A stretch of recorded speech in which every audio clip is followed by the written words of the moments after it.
आज कक्षा 6 का पाठ वन विचार और उच्चारण कराने जा रही हूँ। ध्यान से सुनना। वन किसे कहते हैं? भाषा की सबसे छोटी इकाई वन है। इसके टुकड़े नहीं हो सकते। बोलने सुनने में जो ध्वनि है, लिखने पढ़ने में वह वन है। वनों के पूरे समूह को वर्णमाला कहते हैं। हिंदी वर्णमाला में 48 वन हैं। हिंदी में वर्ण दो प्रकार के होते हैं, स्वर और व्यंजन। स्वर किसे कहते हैं? जिन वर्णों के उच्चारण के समय बिना किसी रुकावट के मुख से हवा निकलती है उन्हें स्वर कहते हैं। हिंदी में 11 स्वर हैं। आ ई उ री से ऋषि, ए ओ। स्वर के 3 भेद होते हैं, हास्य स्वर, दीर्घ स्वर, पलू स्वर। हास्य स्वर के उच्चारण में सबसे कम समय लगता है। आ ई उ री से ऋषि। दीर्घ स्वर, इसके उच्चारण में हास्य स्वर से दुगना समय लगता है। आ ई उ ए ओ। पलू स्वर के उच्चारण में हास्य स्वर से 3 गुना समय लगता है। ओम। अब प्रायः इसका प्रयोग नहीं होता। स्वर मात्रा, स्वर के साथ व्यंजन और शब्द। स्वर है आ, मात्रा है कोई नहीं, स्वर के साथ व्यंजन है का और शब्द है कल। आ, मात्रा है आ की, स्वर के साथ है का के साथ आ की मात्रा और शब्द है काम। ई, मात्रा है छोटी ई, स्वर के साथ व्यंजन है का को छोटी की मतलब की और शब्द है किस। ई, बड़ी ई की मात्रा, का को बड़ी की मात्रा की और शब्द है कील। अब ऐसे ही है स्वर उ, बड़ा ऊ, री से ऋषि, ए। स्वर है उ, मात्रा है छोटे ऊ की, स्वर के साथ व्यंजन है का को छोटे ऊ मतलब कु और शब्द है कुछ। ऐसे ही ऊ है बड़ा ऊ, का को बड़े ऊ की मात्रा और शब्द है कूद। री से ऋषि है, मात्रा है री, स्वर के साथ व्यंजन है का में री क्री, शब्द है कृपा। ए की मात्रा छोटी ए की मात्रा, का को छोटी ए की मात्रा और शब्द है केला। ऐसे ही है बड़ी ए की मात्रा, ओ की बड़े ओ की मात्रा। स्वर की मात्रा, जब स्वरों को व्यंजनों के साथ मिलाकर लिखा जाता है तब इनका स्वर बदल जाता है। इस बदले हुए स्वर को मात्रा कहते हैं। आगत ध्वनि, इन 11 स्वरों के अतिरिक्त अंग्रेजी के प्रभाव स्वरूप आ ध्वनि वाले शब्दों को भी हिंदी में प्रयोग हो रहा है, जैसे डॉक्टर, बाल, कॉलेज आदि। आजकल हिंदी में 12 स्वरों का प्रयोग हो रहा है। अयोग वहा। हिंदी वर्णमाला में 2 वर्ण ऐसे हैं जो ना तो स्वर हैं ना तो व्यंजन। ये वर्ण है बड़ा अंक खाली और अंग से अंगूर, जो अयोगवाह कहलाते हैं। अनुस्वार और अनुनासिक। अनुस्वार का प्रयोग वर्णों के ऊपर बिंदु के रूप में किया जाता है। इसका उच्चारण नाक से निकले, जैसे संत, गंगा, चंडी आदि। अनुनासिक का उच्चारण मुंह से होता है, जैसे चंद्र बिंदु भी कहते हैं, जैसे आँख, चांद, ऊँघना, माताएं आदि। विसर्ग का प्रयोग हिंदी में आए संस्कृत शब्दों के लिए होता है, जैसे अंतः, प्रातः आदि। व्यंजन, जिन वर्णों का उच्चारण स्वरों की सहायता से होता है वे व्यंजन कहलाते हैं, जैसे का जमा आ, रा बराबर है रा जमा आ, सा बराबर है सा जमा आ। हिंदी वर्णमाला में व्यंजनों की संख्या 33 है। व्यंजनों के 3 भेद हैं, स्पर्श व्यंजन, अंतस्थ व्यंजन, ऊष्म व्यंजन। स्पर्श व्यंजन, जिन व्यंजनों के उच्चारण में जीभ मुख के किसी भाग को स्पर्श करती है उन्हें स्पर्श व्यंजन कहा जाता है। का से लेकर माँ तक के 25 व्यंजन स्पर्श व्यंजन कहलाते हैं। का से माँ तक का, खा, गा, घाना, च, छ, जा, झाना, टा, ठा, डा, ढाना, ता, था, दा, धाना, पा, फा, बा, भा, मा। जो का, चा, टा, ता, पा है वो हमारे वर्ग बना दिए हमने। अंतस्थ व्यंजन, ये वर्ण स्वर और व्यंजन के बीच में उपस्थित माने जाते हैं। इनकी संख्या 4 है। या, रा, ला, व। ऊष्म व्यंजन, इन वनों के उच्चारण में हवा के रगड़ खाने से मुख में गर्मी ऊष्मा उत्पन्न होती है, अतः इन्हें ऊष्म व्यंजन कहा जाता है। यह भी संख्या में 4 हैं। शा से शलगम, शा से षटकोण, सा से सपेरा, हा से हाथी। संयुक्त व्यंजन, का जमा शा।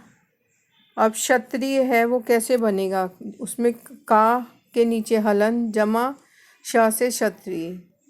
त्रा से त्रिशूल, ता में हलंत, जमा रा। ज्ञा से ज्ञानी, जा में हलन, जमा अना खाली। शा जमा रा, श्रमिक बना।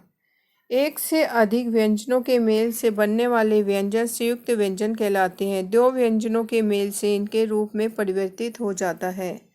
उच्चारण स्थान, आ क ख ग घ ण विसर्ग कंठे और वर्ण का नाम है कंठे। उच्चारण स्थान है कंठ और वर्ण का नाम है कंठे। ई च छ ज झ ण य श तालु से और तलवे। ड ट ठ ड ढ ण र श मूर्घा मूर्धन्य। त थ द ध न ल स दंत से और इसका वर्ण का नाम है दंते। उ बड़ा उ प फ ब भ म ओष्ठ ओष्ठीय। व्यंजन गुच्छ क्या होते हैं, का जमा ता रक्त, ग जमा ला गालीन, का जमा या क्या, सा जमा था स्थान। जब दो या दो से अधिक व्यंजन एक साथ सांस के साथ झटके में उच्चारित किए जाते हैं तो उन्हें व्यंजन गुच्छा कहा जाता है। जैसे कत, गल, क्या, स्त व्यंजन गुच्छ है। द्रवित व्यंजन, आ मानक रूप, मानक रूप। का जमा ता रक्त और मानक रूप है रक्त। चा जमा चा बच्चा, बच्चा मानक रूप। दा तमा जमा टा, टा जमा टा लट्टू, मानक रूप है लट्टू। दा जमा दा बद्दा, मानक रूप है बद्दा। दा जमा या विद्या, मानक रूप है विद्या। दा जमा धा शुद्ध, शुद्ध।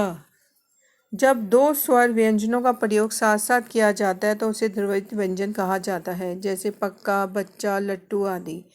वर्ण विच्छेद, अब पाठशाला में है पा को आ की मात्रा, पा जमा आ जमा ठा जमा छोटा आ जमा शा जमा बड़ा आ जमा ला जमा आ। जो भी ये हमारे वर्ण हैं उसमें हमने सब में हलंत लगाया है। श्रमिक, श्रमिक शाह, श्रमिक कैसे बनाते हैं, शाह जमा रा जमा आ जमा मा जमा ई जमा का जमा आ। ज्ञान, ज्ञा हम कैसे बनाते हैं, जा जमा आना खाली जमा आ जमा ना जमा आ।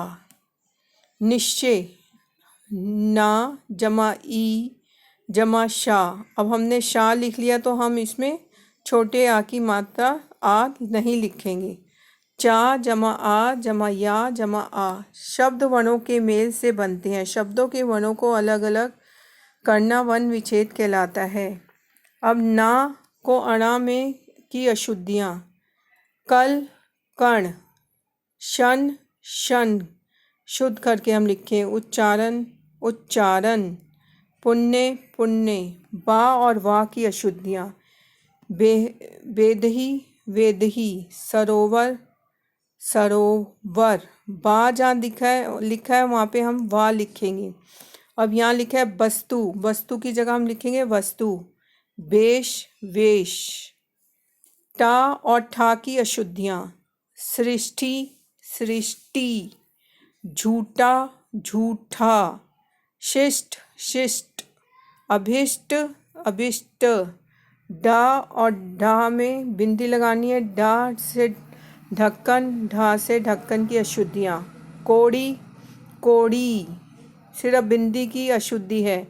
ढीठ ढीठ ढीठ, डंडा ठंडा ठंडा, बढ़ई बढ़ई, दौड़ दौड़, बूढ़ा बूढ़ा।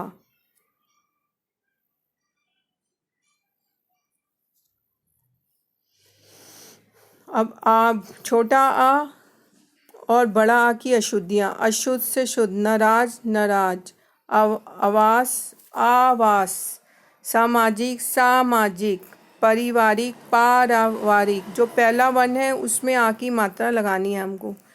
बड़ी ई, छोटी ई और बड़ी ई की अशुद्धियाँ। ईश्वर ईश्वर, अतिथि अतिथि, संगति संगति, श्रीमती श्रीमती। ज्ञा और ज्ञा की अशुद्धियाँ। ज्ञान ज्ञान, प्रतिज्ञा प्रतिज्ञा। जहाँ हम आधा गा और या होगा तो वहाँ हम क्या लिखेंगे? ज्ञा से ज्ञानी। और जहाँ ज्ञा से ज्ञानी होगा तो वहाँ हम क्या लिखेंगे? आधा गा और ज्ञा। भाग्य, आज्ञाकारी आज्ञाकारी, श और सा की अशुद्धियाँ। शोषित शोषित, प्रसाद प्रसाद, किशोर किशोर। छ आधा छ, श से क्षत्रियों की अशुद्धियाँ। अक्षर अक्षर, गुच्छा गुच्छा, क्षमा क्षमा क्षमा, लक्ष्मण लक्ष्मण। अब मात्रा दोष देखो बेटा। छोटी री और री से ऋषि की अशुद्धियाँ। छोटी री, ऋतु ऋतु। जब री होगा तो क्या होगा? री से ऋषि आ जाएगा। ऋण ऋण, अमृत अमृत, ऋषभ ऋषभ। बड़ी ई, छोटी ई और बड़ी ई की अशुद्धियाँ। आईना, ईसाई, पटिन पत्नी, परीक्षा परीक्षा।